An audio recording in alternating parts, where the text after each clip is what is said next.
Hello, hello, hello. Welcome, welcome, welcome. Good morning, good afternoon, good evening, wherever you may be. Welcome back to my channel, my Loverlies. If you've never been here before, thank you so much for clicking on my video. I am so happy you found me. I do so hope that you will like and subscribe before you leave. Become part of the Mama family. Mama's got your back, at least where makeup's concerned, and definitely when that makeup is cheap. Today is True Love Tuesday, and we are talking about a serious player in the Hollywood love scene. We are talking about Miss Kim Basinger. Guys, her story is truly epic. I cannot wait to dive in. We are going to be here for a hot minute. Before we get started, a very special, very warm welcome to any of those that are new to my channel. I am so incredibly happy that you're here. If you enjoy the content, I do so hope that you will mash that thumbs up button. I hope that you will subscribe if you have not already. And I hope that you will ring my bell, turn on your notifications, so that way, next time I upload a video, you can come right back here and we can hang out together again. Also, my eye makeup is already done. Oh, she's so pretty. It's bright, it's fun, it's bold, it's beautiful, and it literally took me like 10 minutes to do. Super quick, super easy. Lots of fun. I did make sure to film a TikTok on today's eye look, just in case you're interested. I will make sure to have the tags for that, as well as all of my other socials, Facebook, Instagram, all that good stuff, listed in the description box below. Guys, if you are not following me on all my other socials, you definitely should go do that. I post fun content every single day. And if you're following me everywhere, you don't have to worry about missing a single moment of it. All right, with all of that out of the way, let's dive into this week's love story. While Kim Basinger might not have been the original blonde bombshell, she was most definitely one of the most beautiful women of the 70s, 80s, and even early 90s. She was a model. She was a screen siren. She was a wife. She was a mother. She was the girl next door. She was anything and everything you wanted her to be. She was very often compared to a modern day Marilyn Monroe. Y'all, her love story is truly just, it is a wonder. It is a triumph in all things not to do. She definitely has not been super lucky in love. Guys, we're going to go through it all from the very beginning to the right now. It is such a fun story. Like I said, we're going to be here for a hot minute. I have a ton of notes on today's video. I've got about 13 pages of notes. Usually I only have 8. So if that tells you anything, I'm assuming we're going to be here for at least an hour. But it is going to be such a good one. I hope it is just as interesting and just as fun for you guys as it is for me. As always, I will be applying my makeup while I tell you today's story. If you see me looking over in this direction, it is because I am looking at my notes. And if you have any questions about anything I use in today's video, all you got to do is leave me a comment. I will, of course, leave everything I used in the description box as well. But of course, the comments are there for a reason. All right, guys, with all of that out of the way, let's dive right in. Camilla Ann Basinger was born on December 8th, 1953. She is approximately 70 years old. Now, she was born in Athens, Georgia, which makes her a country girl through and through. I feel like you can tell immediately the moment that woman opens her mouth, she 100% has a Southern twang, and we all love it. Now, her mother, Anne Lee Cordell, was also very successful in Hollywood at one point in time. She was a model, an actress, and a professional swimmer. Kim's mother performed in several films called opera musicals. Now, back in the day, I feel like old Hollywood films are so different than anything we have around today. Back in the day, they would literally shoot entire movies full of women just swimming around in a pool. Now, it's a lot more complicated than that. It's actually ballet, but in water, and they're super cool. I actually really enjoy them. And Kim's mother, Ann Lee, was very successful in that realm. Now, she actually swam alongside a very successful and very well-known aqua actress by the name of Esther Jane Williams back in the day, and the films featured these elaborate performances with synchronized swimming and choreography, things like that. They were actually on point and super fun. If you've never seen one, you definitely should check one out. Both of Kim's parents were actually entertainment industry veterans. Her father had been a big band musician.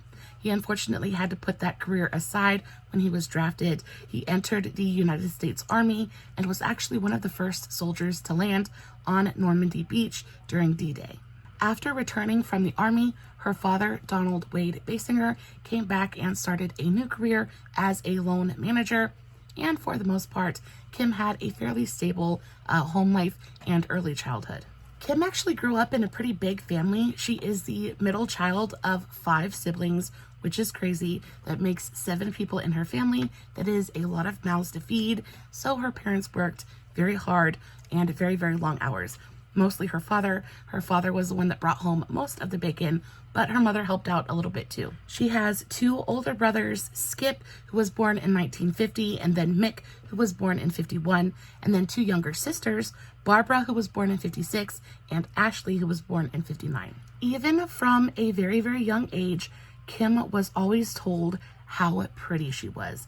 Kim was always blonde hair, blue-eyed, the perfect spattering of freckles, the ones that we all paint on now, trying to be cute. She just had them naturally. Just a very pretty child and grew into a very beautiful woman. All of those compliments and all of that reassurance throughout her entire early childhood, you would think would build a very self-assured and self-confident woman. However, that is just not the case for Kim. She was painfully shy, painfully awkward, and really just kind of shrunk in on herself. She really didn't interact with other people outside of her family if she wasn't forced to.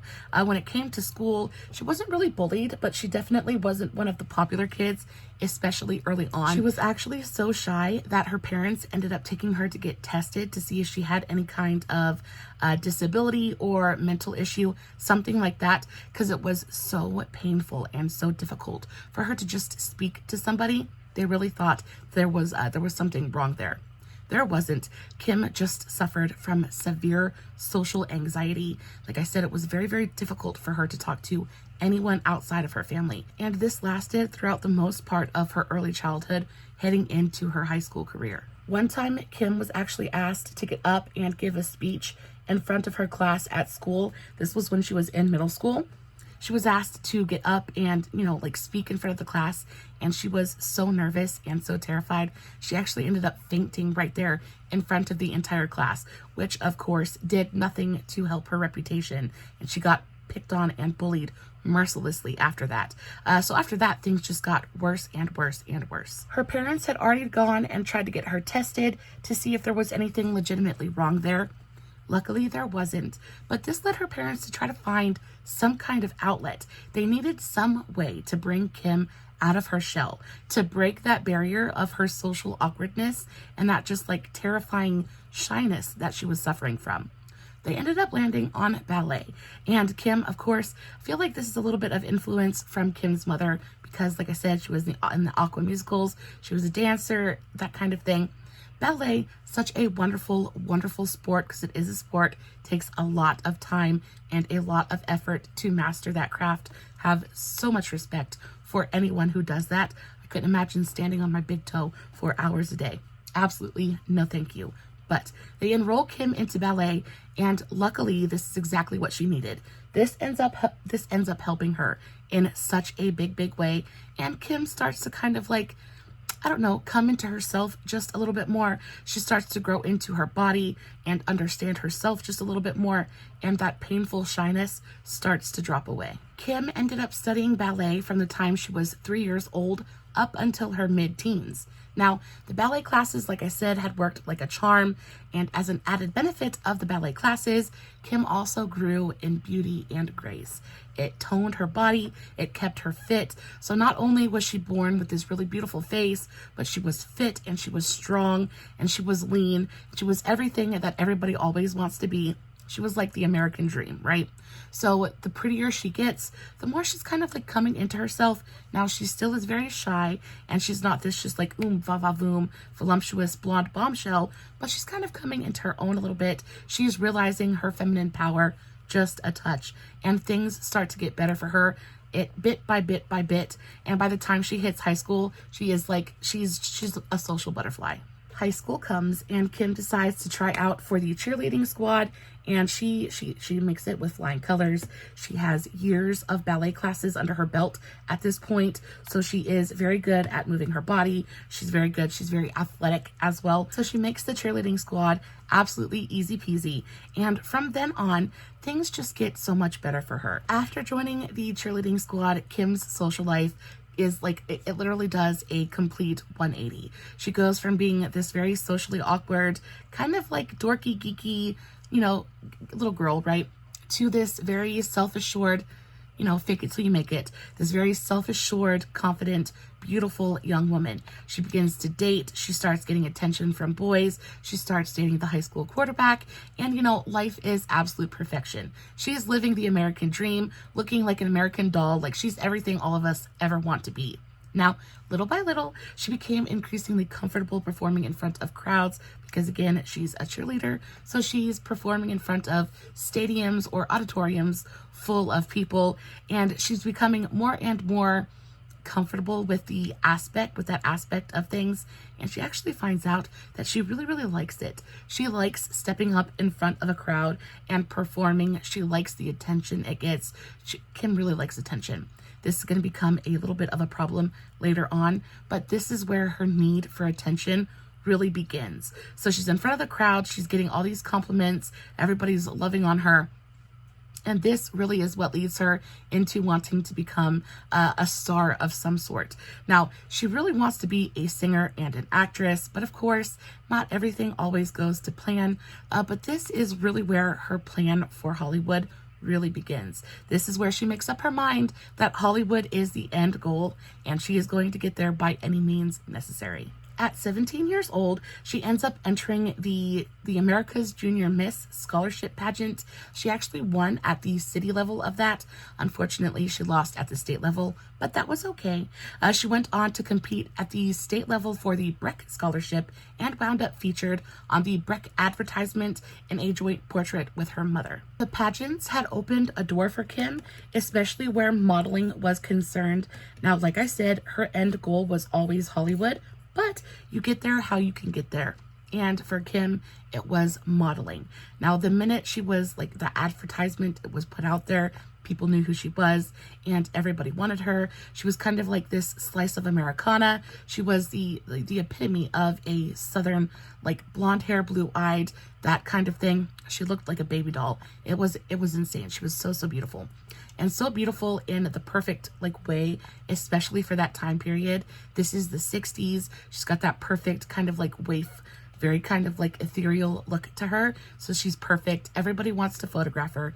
Everybody wants to work with her.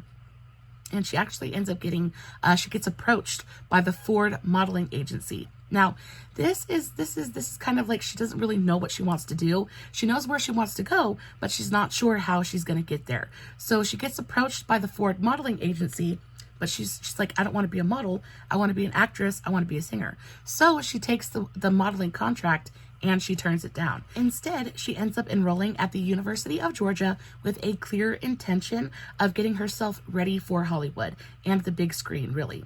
However, she realized rather quickly that going to school and like she just didn't want to be there. She did not want to go to school. She did not want to be in college. She wanted to start her life. She wanted to be a celebrity already.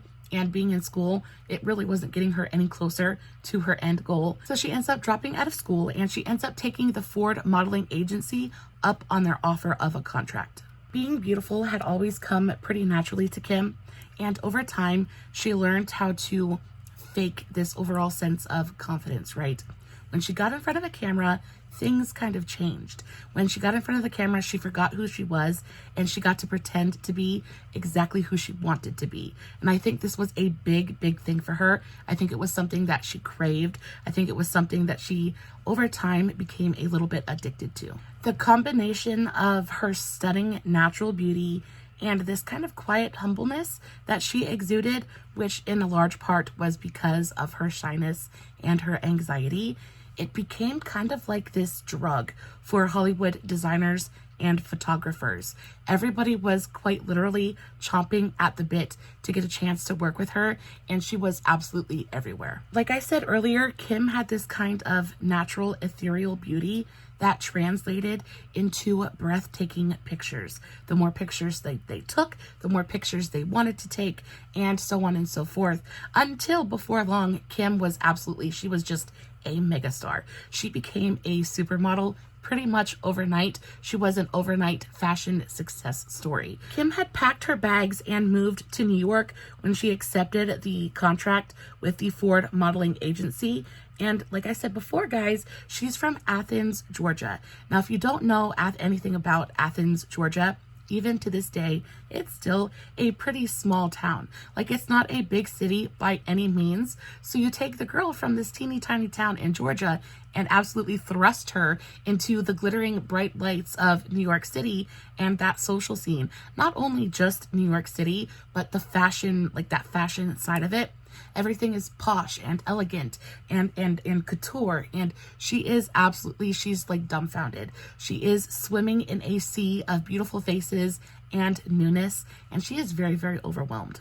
Now, despite all of her success as a really in-demand, high-demand cover girl, she is, y'all, at this point, she is making $1,000 a day on set. Now, I know right now, to me, $1,000 a day, that's still darn good money. But if you adjust that for inflation, that would be the equivalent of about $8,500 a day. $8,500 a day this woman was making on set just to stand there and pose, and yet she was still so unbearably unhappy. She said once in an interview that she just began to feel very suffocated. She said it was very hard to go from one booking to another and always have to deal with the way that I looked. I couldn't stand it, and I felt myself choking. Kim said that even at the height of her modeling career, she was surrounded by some of the most beautiful people on the planet. Everybody was looking in the mirror and loving what they were seeing, and she was just really struggling. She just didn't like herself. She didn't like herself. She was struggling with a very big case of imposter syndrome. She just didn't see what everybody else saw. Everybody else saw this really beautiful, like ethereal beauty, and she just saw this kind of like podunk girl from Athens, Georgia, right? She didn't understand why everybody thought she was so special, and because of that, it caused quite a bit of anxiety for her. Now, on top of this, modeling had never been the end goal. Modeling had never been what she set out to do, and by this point, she's kind of been doing it for a little while, and this had only been meant to be a stepping stone. This was just a step to get her in the right direction, and where she wanted to end up eventually was in Hollywood on the silver screen, and she's just not getting there quite as quickly as she wants to. However, she continues to model because, y'all, the money is just too good to pass up. I don't know anybody in their right mind who would pass up $8,500 a day to just stand there and look pretty. Now, that is nothing against models. I know that modeling is so much more than that, but you get what I mean. Just stand there and take a picture and get $8,500. Baby, I am there. However, she's very, very unhappy, and very shortly thereafter, she puts an end to it all. Of course, she's doing what she can do. She's making that bank. She's making that paper because she knows once she kind of quits modeling, it's going to take a hot minute for her to get back into, the career of her choice. And of course, it's not guaranteed either. Just because she's a successful cover girl doesn't mean she's going to be a successful actress. Throughout the 70s, Kim posed for the covers of so many different magazines. She was a very in-demand, high-demand cover girl. She was absolutely everywhere. She was the cover model for the band Survivors, their debut album. Super, super cool tidbit. Most notably, though, she was known as the Breck Shampoo Girl. Now, remember back in the day, she had won a pageant, the Breck Beauty Pageant, and continued to have a working relationship with that brand throughout the early part of her career, and it was very, very successful. She participated in multiple different campaigns for that brand, and it was a very lucrative relationship for her. However, throughout this entire time, she has not given up her dream of becoming an actress and a singer. She is like actress more so, but she thinks she could maybe be a singer too. You never know. So throughout this entire time, she's modeling, but in her spare time, she's taking acting classes. She's performing in nightclubs and lounges in Greenwich Village. Like, she is just doing any and everything she can to get herself out there. She wants to be discovered, and she wants to be an actress. She wants to be on the big screen. It's just like, it's a mantra to her at this point. This is where she's going, and she's manifesting, right? She's doing everything she possibly can to get where she wants to be. On top of that, she just desperately wanted to get away from the fashion industry. For her, it had become a very toxic environment. She was tired of looking at herself in the mirror. She was tired of getting her picture taken, and she really just wanted something different. And of course, no pain, no gain. If there's no risk, no reward. And she knows that if she continues on the path that she is on, she is never going to be anything more than a cover girl. So she has to make this decision, right? She's faced with this very difficult decision. Do I give everything up? Do I take the chance? Do I take the risk? Do I walk away from modeling and try to start an acting career? Or do I just stay where I'm at? I'm making good money. I have success. Like, I could be okay here, but it's just not really what's making me happy. It's not really what I want. Do I go for it? And we all know Miss Kim, she is absolutely fearless. At the end of the day, she might have anxiety problems galore, but she is brave. So she ends up dropping everything. She drops her modeling career. She drops everything. She packs her bags and she moves to Los Angeles. She had spent the last 4 years being a very hardworking, very in-demand cover girl. She had pretty much made a name for herself, and she was really hoping to be able to piggyback off of some of that success and kind of start building a name for herself in Hollywood. Because up until this point, her career was very much based out of New York, and if she wants to be in movies, she really needs to be on the other side of the country. Now, it does take a little while for her career to really pick up. At first, she's just getting teeny tiny little parts. She has a couple of parts on McMillan and Wife. She has a couple of spots on Charlie's Angels.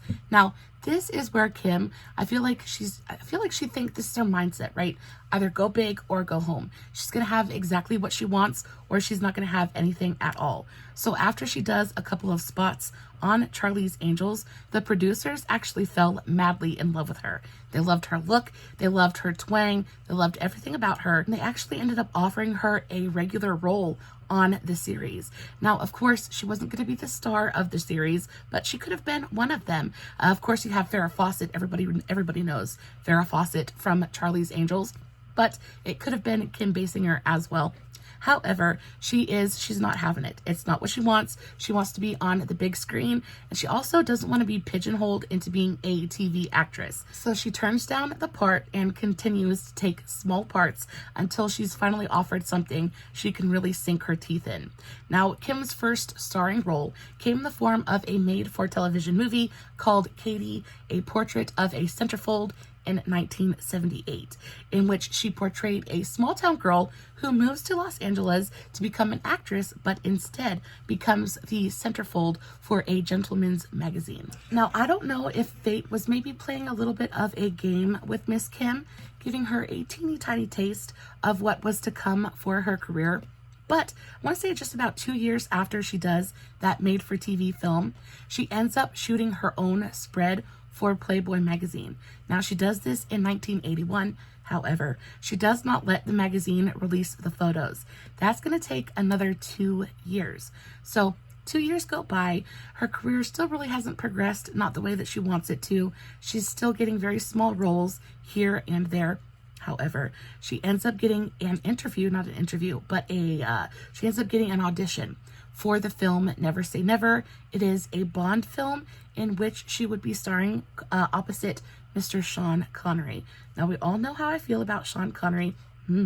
Yes, please. Super, super sexy. And of course, you have Miss Kim Basinger, super sexy in and of her own right. So she goes to the audition and she absolutely she lands it 100%, and she becomes the world's newest Bond girl. She becomes Domino Patachi, femme fatale extraordinaire. Now, Kim knows that this could be a very, very big big thing for her career, and she wants to generate as much attention as she possibly can. So in conjunction to the release of this newest film, she allows Playboy to release her spread in the magazine. So now not only is she this super sexy Bond girl, but she's also in this super sexy magazine. And the combination absolutely catapults her into superstardom. She becomes America's newest sex symbol overnight, and everybody, literally everybody, wants a piece of her. Kim continued to work pretty steadily through the rest of the 80s and the early 90s, usually playing the part of the sex pot bombshell or femme fatale. She's been in at least 45 different pictures, and she's done pretty well for herself. She's won a SAG Award, she's won an Academy Award, a Golden Globe Award.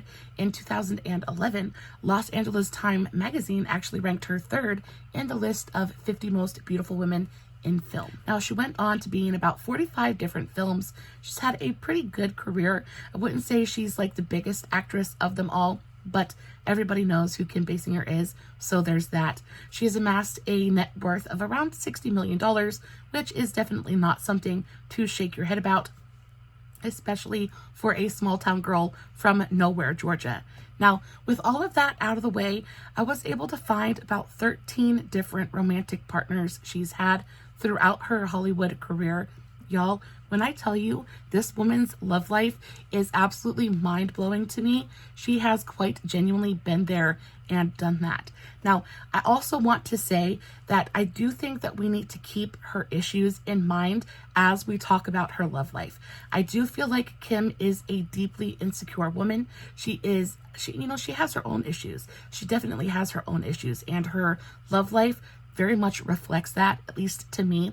So be kind to her as we go through her list of paramours. Not because there are so many of them, but just because she just doesn't always make the right choices. But again, she had a wild ride. It is a definite roller coaster of ups and downs, and it was just truly fascinating to learn about. So we're going to go ahead and we're going to jump right into her dating history. Kim has been married 2 times. And between both of her marriages, she has most certainly enjoyed her fair share of love affairs and short flings. Now, her absolute roller coaster of a love life begins in the early 70s. It is the time of free love and live and let live, and she has just newly arrived in New York City. She is surrounded by quite literally the most beautiful people on the planet, and she's very overwhelmed, and she begins to hunt for a tiny bit of security, a tiny bit of an anchor in an ever-changing sea. So one night she is at an after party in a very crowded room, and all of a sudden she locks eyes with this absolutely the most handsome man she's ever laid her eyes on before in her life.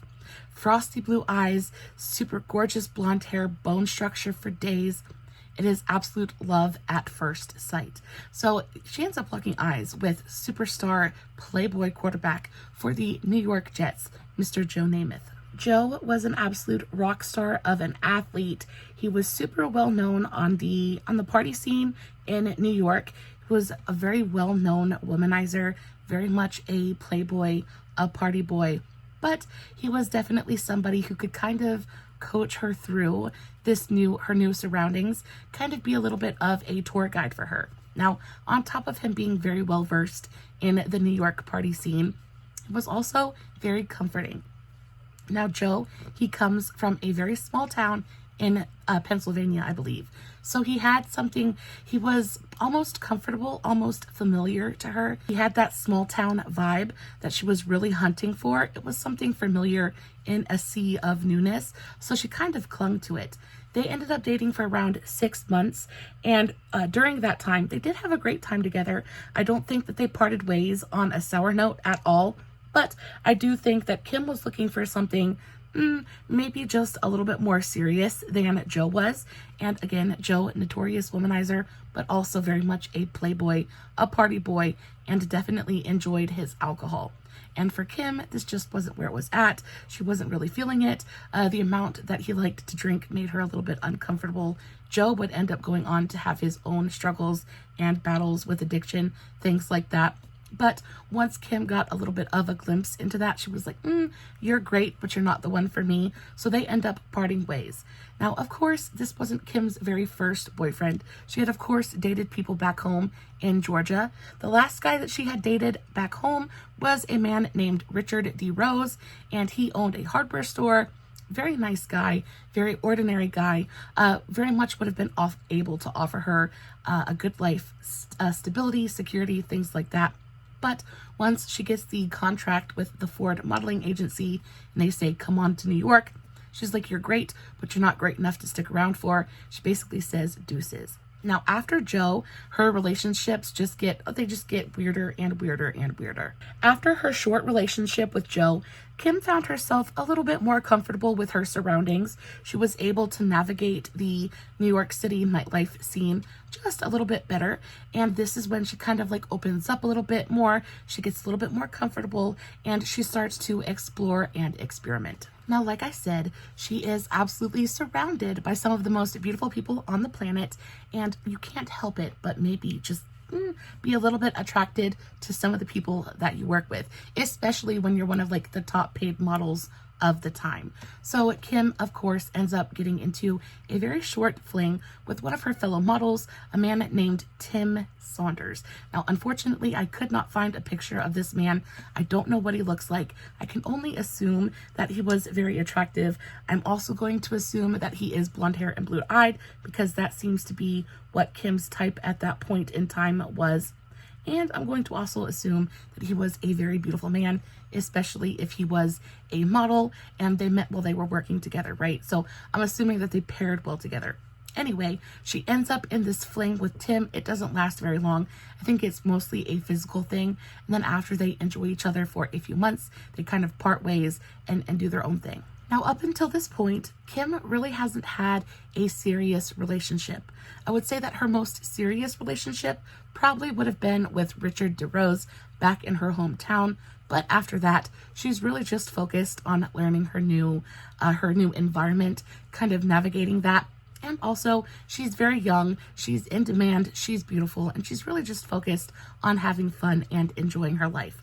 So after her relationship or her fling with her coworker, male model, Tim Saunders, kind of fizzles out, she then moves on to a man by the name of Dale Robinette. They begin dating in September of 1976, and their love affair burned very, very hot and very intensely, but for a very short period of time. Dale was a very talented photographer whom Kim met, of course, through work. Now, like I said, their feelings for each other burned very intensely, but very, very briefly. Now, by this point, Kim has been on the New York fashion scene for a hot minute, and she is just itching to take that next step. Her relationship with Dale really gives her the confidence to do so, and for some reason, they thought it would be a great idea to move across the country together. So Kim drops everything, Dale drops everything. They pack their bags, hop in a car, and drive across the country together to Los Angeles. They get an apartment, and very quickly thereafter, they realize, maybe this wasn't the best idea. Not, career-wise, but definitely like their relationship-wise.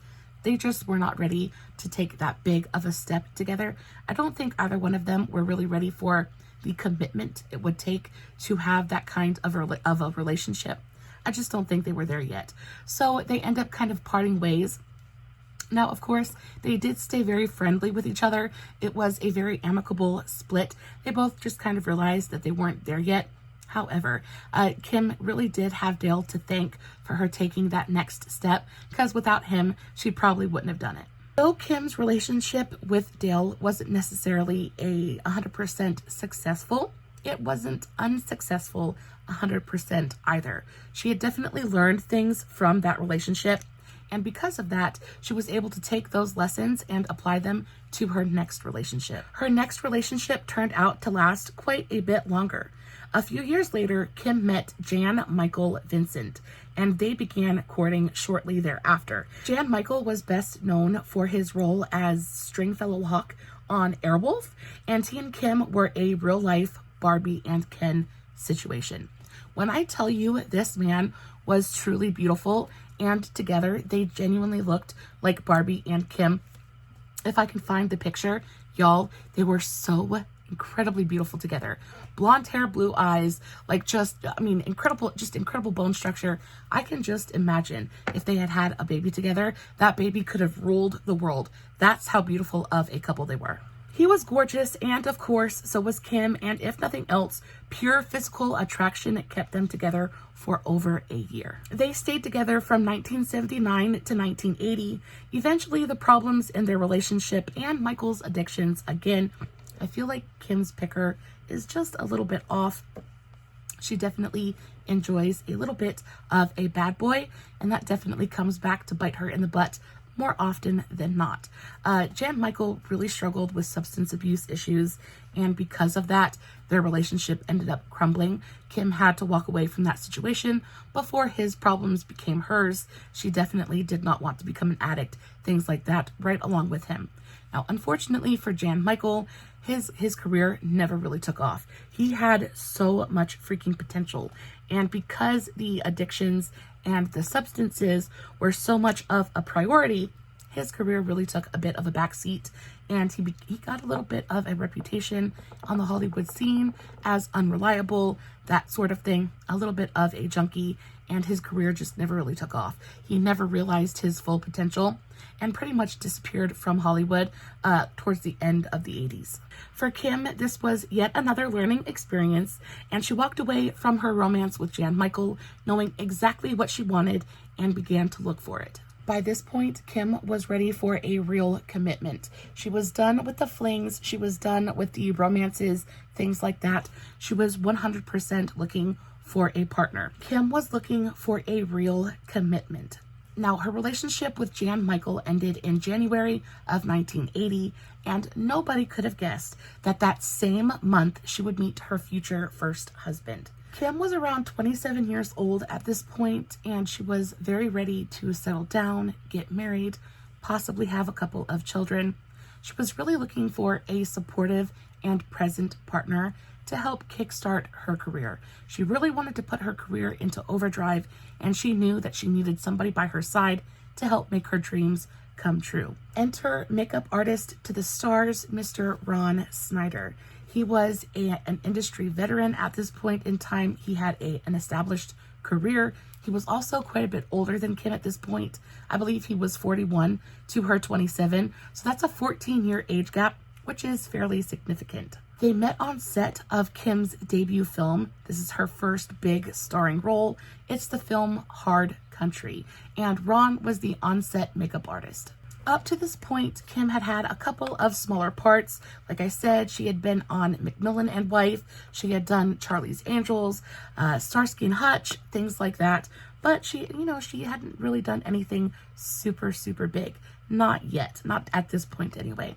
And here comes Ron, and he is an established veteran. He is very well known in the industry. He has connections. He is just, she kind of has stars in her eyes when it comes to Ron. Fun fact about Mr. Ron, he was a little bit of a Hollywood legacy. His father, Alan Whitey Snyder, had actually been Marilyn Monroe's personal makeup artist. So there definitely was a little bit of something special attached to Ron and his name.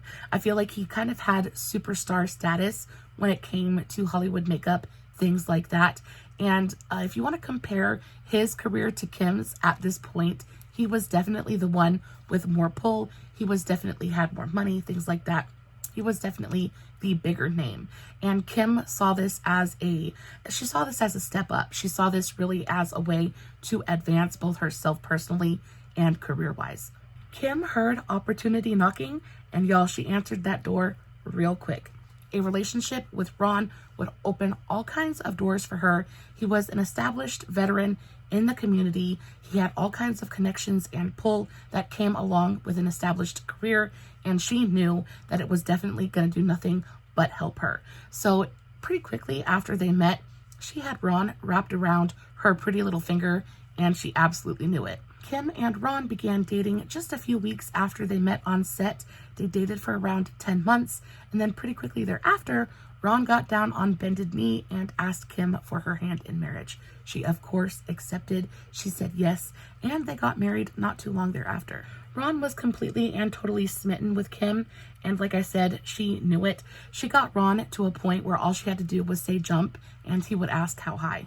Now, I don't know if it was insecurity or if it was just plain jealousy, but from the beginning of their relationship, Kim had always made it kind of seem like there was a little bit of a competition between her and Ron. Who could make more money? Who was the bigger name? Who was the bigger star? That kind of thing.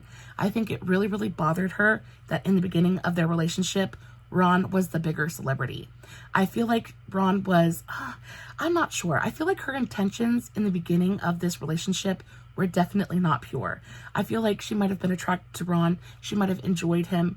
But for the most part, he was a stepping stone for her.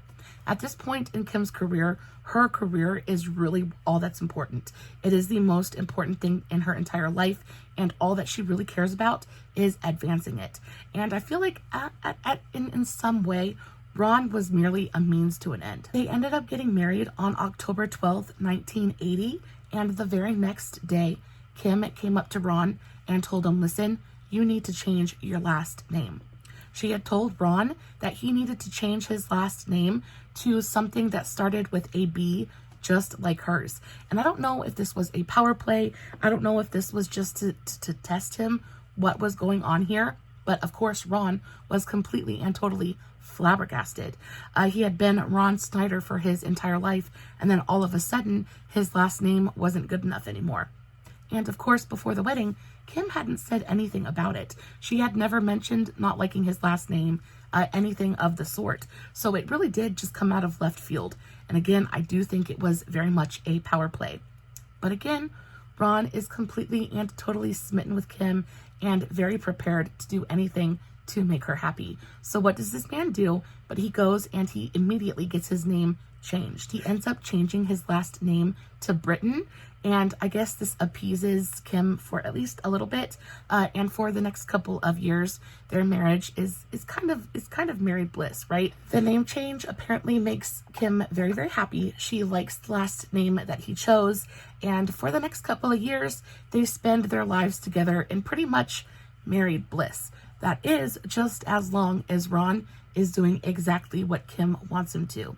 So, like, literally just weeks after they got married, Ron ended up basically giving up his career. He basically stopped doing makeup for other movie stars, other celebrities, things like that, and became her personal makeup artist.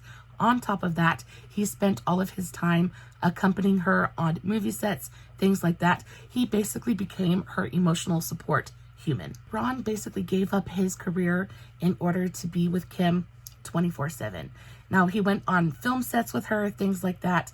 Now, a lot of it was so that they could spend some more time together. They're newlyweds, that kind of thing. But also, it was mainly because he had to help manage Kim's mental health. She had not been doing very well at all, especially mentally. I feel like there was a lot of stress going on in her life, things like that, and she just wasn't handling it very well. When she was just a couple of years younger, she had begun to have really awful anxiety attacks, and they got so bad that she just wouldn't leave her house for 6 months. There was a 6-month period where she just didn't do anything. She didn't get out of bed. She didn't get off the couch. Like, she stayed in her house, and that was her world. Again, the crippling shyness and anxiety that she feels is a very real thing. And when she was in front of the camera, she was kind of able to become a different person and kind of step outside of that aspect of herself. However, when she wasn't in front of the camera, things were a very, very different story. Ron was a comforting and calming presence for her and really did do everything in his power to make her as happy as possible. Unfortunately, in the end, it just wasn't enough for Kim.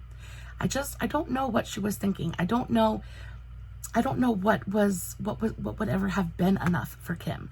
I just feel like with Ron, because he was so willing to give to her, she just kept taking and taking and taking and didn't realize how good she really had it. Now, her and Ron ended up being together for the best part of the 80s. They were together for, I want to say, around 9 years, until Ron discovered that she was having an affair with Richard Gere. Now, we touched on this when I spoke about Richard Gere a couple of videos back, but we'll rehash just a little bit of it. Ron had noticed there was something very off with Kim recently. She was being distant, she was being evasive and a little bit sneaky. So she leaves the house one day and he goes hunting, and he discovers a bundle of love letters at the back of her closet from Richard to Kim, and it basically breaks his heart because this man has given up so much for this woman. He's given up his career, he has given up his time, his energy, his love, his heart, all of that in order to just make this woman happy, and it just still wasn't enough. He just still wasn't enough for her, and I just feel so bad for him. My heart breaks for him in a very, very big way. So Ron discovers the letters, and one day Kim comes up to him and says, listen, I'm gonna go meet the girls for lunch. And Ron is like, are you sure? Are you sure that's who you're meeting? So incognito style, he goes and he follows Kim to a restaurant where indeed she is not meeting up with her girls. Instead, she's meeting up with Richard, and he catches her red-handed. Now, even after this, Ron is still in love with her, and he still wants to try and make this marriage work. So for a couple of years after that, they continue to try and fix their marriage. And again, she just doesn't care. At this point, she's completely checked out of their relationship, and he's holding on to it by the skin of his teeth. They eventually have to admit defeat, and they end up getting a divorce. Kim and Ron's marriage ended in 1986 after Kim had completely and totally emotionally neglected Ron for over a year. He gave her a good solid year to turn around, try to get her act together, show him that she cared, and she just refused. So after that year was up, he filed and they ended up getting a divorce. And Kim was kind of crucified in the divorce a little bit. I believe she was ordered to pay him something like $8,000 a month for like 15 years or 8 years, something like that. It was a ton. It was a lot of money, and it pretty much almost bankrupted her. Now, unfortunately, when it comes to the divorce with Ron, Kim was very unbothered by the entire thing. Like I said, she had pretty much emotionally neglected Ron for over a year by that point, and she was very much just checked out of the marriage altogether. So as the divorce proceedings are going on, she ends up starting to date another man. So at this point in time, she is working on a film entitled 9.5 Weeks, co-starring alongside Mickey Rourke. Now, she begins to date the film's producer, a man by the name of John Peters, and I remember seeing in an article that Mickey Rourke was really, really upset that Kim had chosen to date the producer rather than him. He figured he was the star of the movie, and she would want, she should want him more so than the producer. But anyway, I digress. I just thought that was a fun little tidbit. Actors and their egos are just kind of like their thing all unto themselves. I thought it was pretty funny. Kim's dalliance with John lasted until 1989, so they actually dated for a few years. That was until she was cast as Vicky Vale in Batman. Now, this was when Kim was introduced to none other than Prince, and in my opinion, this is Kim's wildest romance. So Prince was the producer of the soundtrack for Batman, and they were introduced at an after party, something to do with the film, and Prince was immediately obsessed with Kim. Kim's relationship with Prince was something electric and visceral and primal and purely physical. Guys, they were animalistically attracted to each other, and it was kind of wild. It was such an intense relationship and such an intense reaction that they had to each other that it literally took over Kim's entire world. Now, up till this point, Kim's career had been the most important thing in her entire life. However, when she meets Prince, her relationship with him becomes all encompassing, and she basically disappears from Hollywood. So Kim disappears from Hollywood, and she disappears off to Minneapolis and Prince's mansion.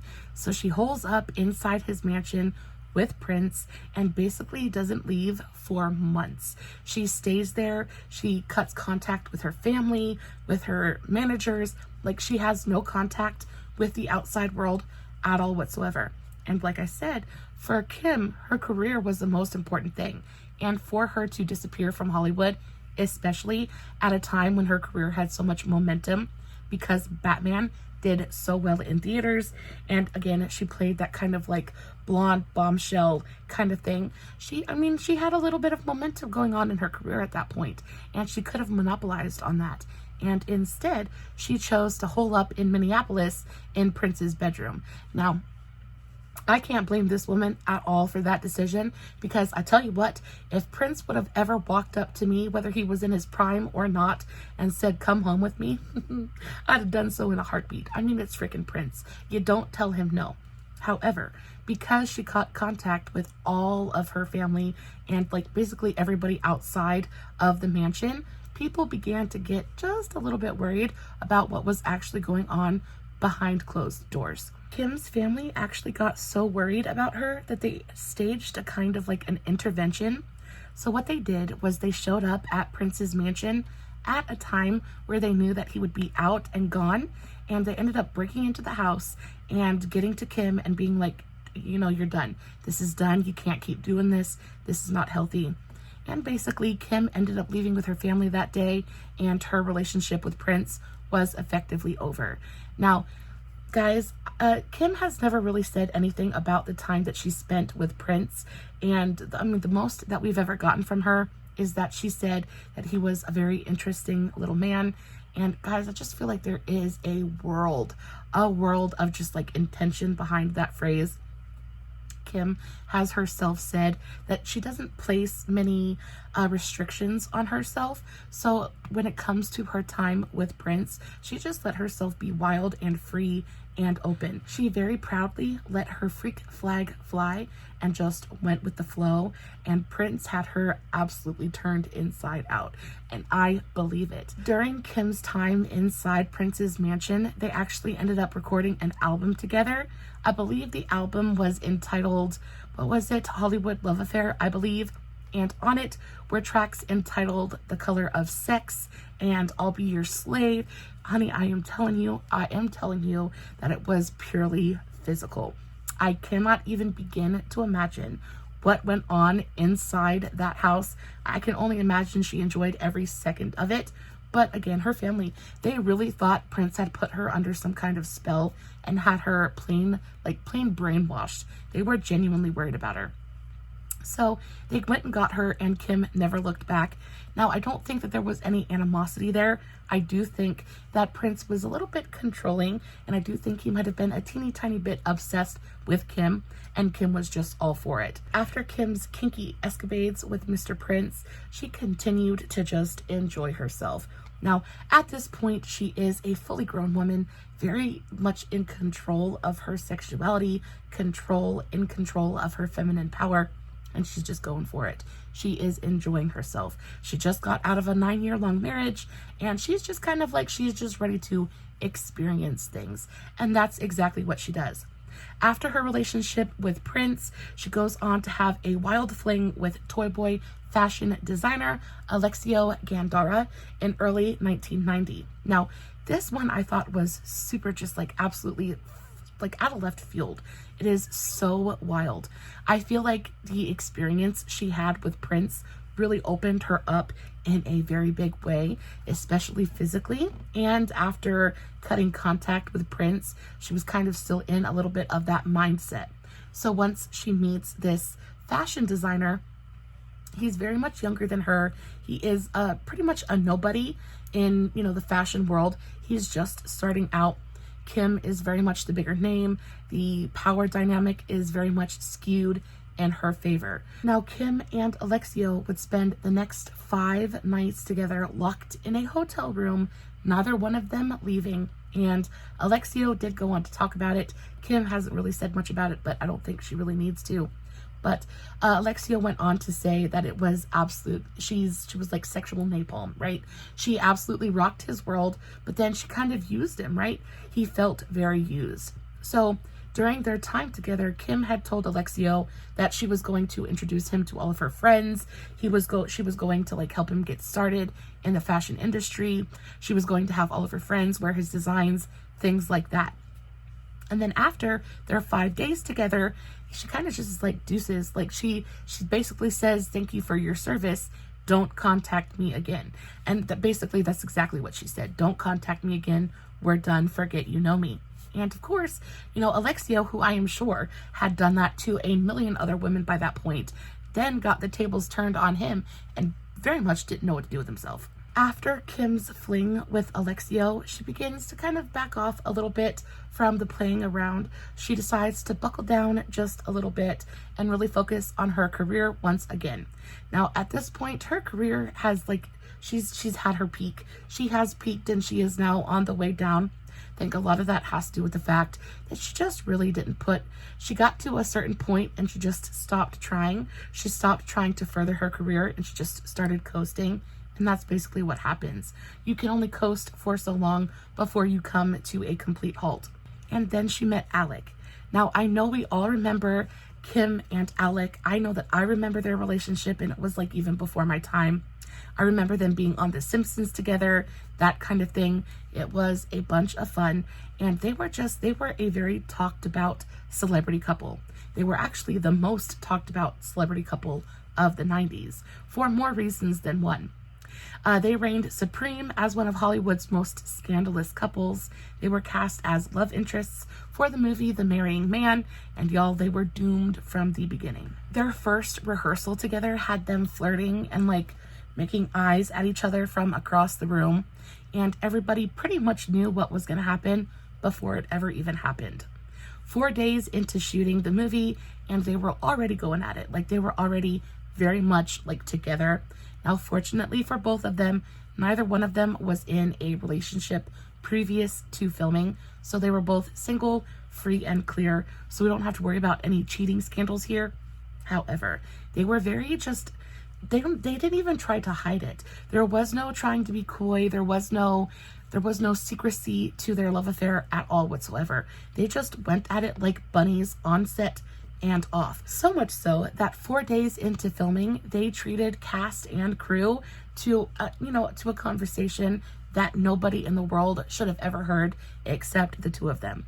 So they're filming, they have a break. I don't know if it's a lunch break or what is going on, but there's a break in filming, and Kim and Alec get into a car and they begin to have a very private conversation.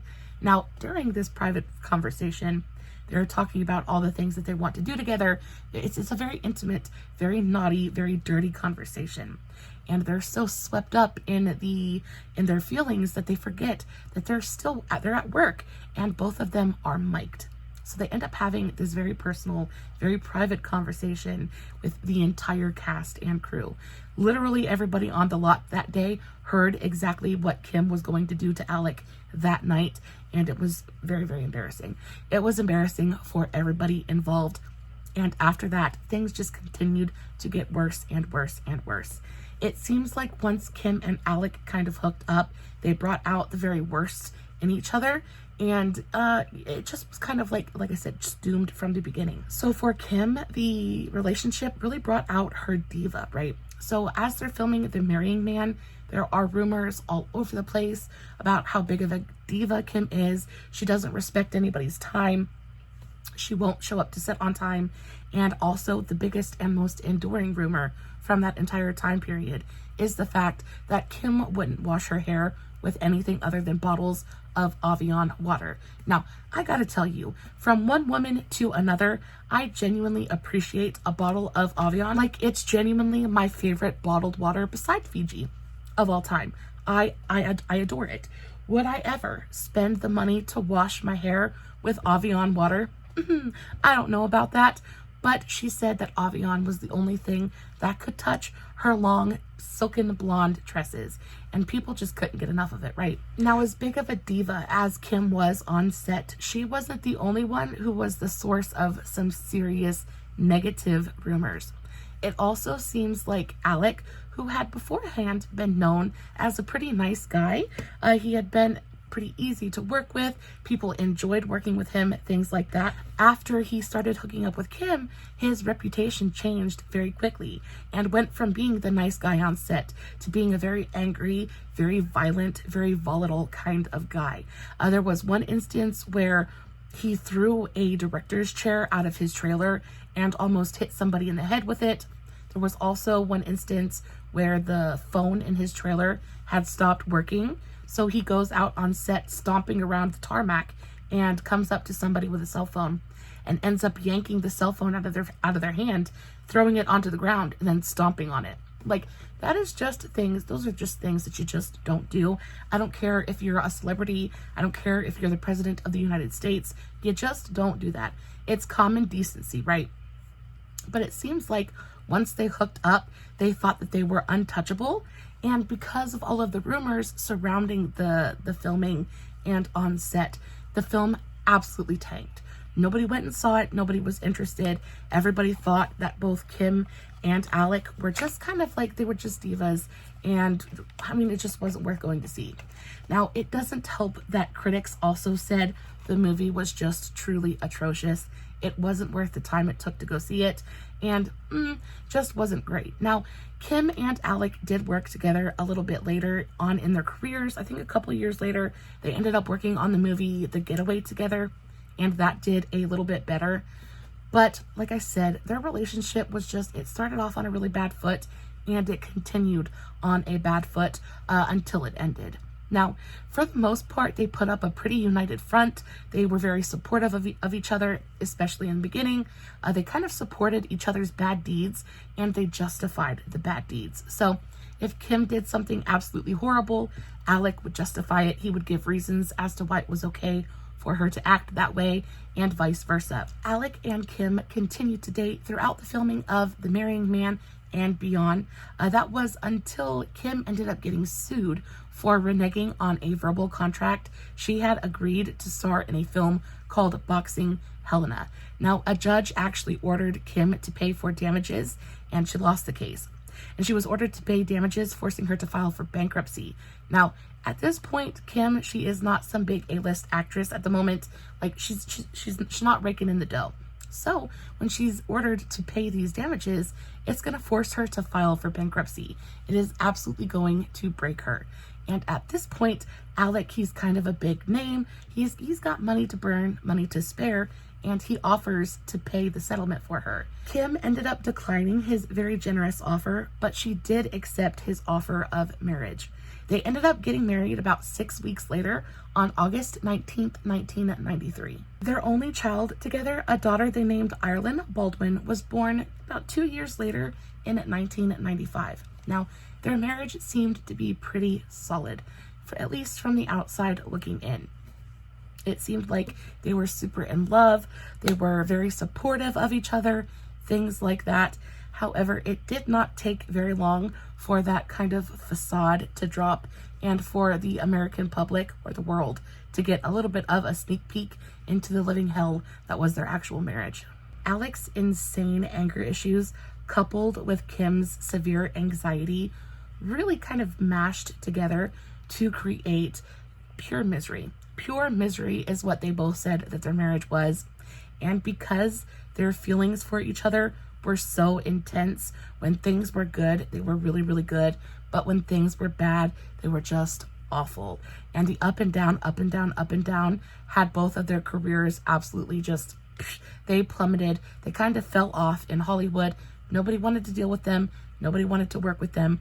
And it kind of almost ended both of their careers for good. Their relationship had started with so much passion for each other, and it ended up, like, the end of it, it just exploded in this fiery ball of hatred. Their divorce was nasty. It was nasty, it was drawn out, and they both basically wanted to inflict as much pain as possible. Now, the hardest part of the entire divorce process was, of course, custody for their daughter. Now, of course, Kim, she wanted full custody because that's her daughter, and Alec, again, wanted full custody, I think mainly because he didn't want to pay child support, and also just because he just didn't want Kim to have her. Again, Alec's anger issues really played a big role in the decisions that were made by the judge, because during the divorce, Alec actually ended up calling his 5 or 6-year-old daughter, and he told her that she was a rude and thoughtless pig. He left her a voicemail saying she was a rude and thoughtless pig because she had wanted to go with her mom one day and not him. And that's just unacceptable. You don't talk to your children that way. And after the judge heard that, the decision was pretty much made for him. Now, in the end, they settled on joint custody with Kim having the majority share. But for the most part, I think Ireland spent most of her time with Kim. Now, after that, after the divorce was finalized and everything was settled, I think Kim walked away with a pretty decent settlement. I think she walked away with alimony and then also child support. And she was able to really just take a step away from the spotlight. I think after that, she was just done. I think she just wanted to settle down and have a quiet life. And she knew that while she was in the spotlight, that just wasn't going to happen. She doesn't take any new work, and instead she just really focuses on raising her daughter and being a mother. Alec, on the other hand, went in the complete opposite direction, and he pretty much revamped his entire career. So he went and I think he starred on a show called 30 Rock, which if you've never seen is one of my favorite sitcoms of all time. It is so incredibly good. It stars Tina Fey, and I just love her so much. Tina Fey, chef's kiss, love her so much, and Amy Poehler, they're fantastic. But Alec ended up starring in that show with Tina Fey, and that went on for a couple of seasons. I have them all on DVD. They're all epic and fantastic, incredibly funny, and just really good. And that rebooted Alec's career in a very big way. It really kind of like shifted the public perception of him.